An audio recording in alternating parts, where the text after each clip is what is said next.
The audience inside the Grand Theater of Cebu City buzzed with excitement as the cameras rolled and the host announced the next act. Up next, we have Marco Dela Cruz. A faint cheer rose from the crowd, but soon quieted when Marco appeared from backstage. He was barefoot, wearing a torn brown shirt and faded trousers, his face pale and glistening with sweat. In his trembling hands, he carried a cracked wooden bucket filled with muddy water, the kind that looked as though it came straight from a forgotten place. A faint smell of earth and rust drifted across the stage as he placed the bucket at his feet. The judges exchanged uneasy looks, their smiles fading into curious frowns. Something about this man didn't fit the usual Got Talent energy. There was no sparkle, no music, no stage confidence. Only stillness, tension, and mystery. When the spotlight centered on him, Marco slowly lifted his head, his eyes unfocused yet deep, like a man who had seen something he could never forget. "This," he said softly into the microphone, "is the story of the Cemon Cow Well." The crowd shifted uncomfortably, unsure if it was a comedy, a drama, or something darker. He rang a small rusty bell, the metallic chime echoing strangely around the room. Then, with a low, rhythmic chant in an old Cebuano dialect, Marco began his act. The sound was haunting, part prayer, part curse. As he chanted, the lights on stage flickered, casting distorted shadows on the walls. Some people in the front row leaned forward, intrigued, while others looked uneasy. He dipped his hands into the bucket, swirling the water, and slowly began to pull things out. First came old silver coins, their surfaces darkened with age. Then, small animal bones, tied together with thin red strings. The audience gasped. A few children covered their faces. The judges whispered among themselves, trying to decide if it was a performance or some kind of ritual. Marco's voice rose higher, his chanting turning almost desperate. Suddenly, the microphone gave off a loud static sound. The lights dimmed again, and in that brief darkness, someone backstage screamed. The host froze. A camera operator claimed to have seen a shadowy figure move behind Marco, something tall and thin, but gone as soon as the lights returned. Marco didn't flinch. He stared at the audience, his chest heaving, and said, "The well remembers every cry." He poured a handful of the murky water onto the stage floor, and the liquid shimmered strangely under the lights, reflecting ghostly shapes that made everyone hold their breath. The theater was silent, no applause, no laughter, no music.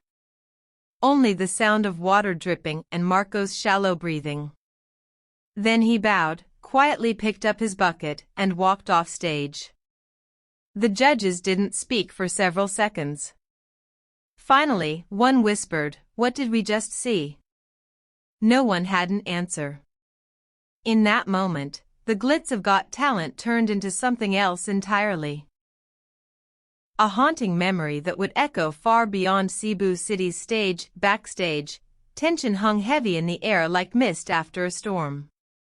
The production crew whispered among themselves, unsure whether Marco Dela Cruz's performance had been an act or a genuine ritual.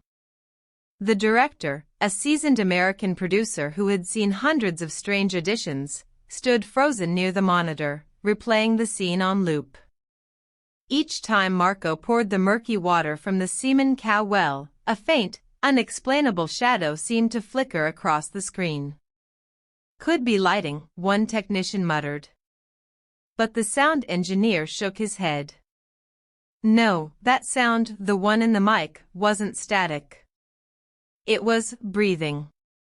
The words sent chills through everyone in the room. Meanwhile, Marco sat alone in the green room, his bucket placed carefully beside him. His bare feet were caked with dust, and his fingers trembled as he rubbed a small, rusted coin between his palms. He didn't look up when the host approached, trying to break the silence. Hey, man, that was intense. People are really shaken. Marco finally spoke, his voice low and heavy. They should be. The well remembers. The host laughed nervously, assuming it was part of the act, but when he met Marco's distant eyes, his laughter died instantly. There was something ancient in that stare, something that didn't belong to the stage lights or cameras. Out in the main hall, the audience hadn't recovered. The judges still whispered in disbelief, debating whether to let the show go on. The female judge, normally bold and outspoken, looked visibly shaken. I swear, she said softly, when he poured that water, I saw a face in the reflection. It looked like a child crying. Her co-judge frowned, trying to stay rational. It's just performance art. Clever illusions. Maybe some kind of local superstition. But her hands were trembling, betraying her calm words. The studio team decided to cut to a commercial break, giving everyone time to recover. When the show resumed, Marco had vanished. His dressing room was empty, no sign of his clothes, his bucket, or even footprints on the damp floor. Only a faint smell of earth and rust lingered in the air. Security checked the cameras, but somehow, his exit wasn't captured. Every recording of the backstage hallway cut to static for 15 seconds right after his performance ended. Panic spread among the staff. Maybe he just left, one said, though his tone lacked conviction.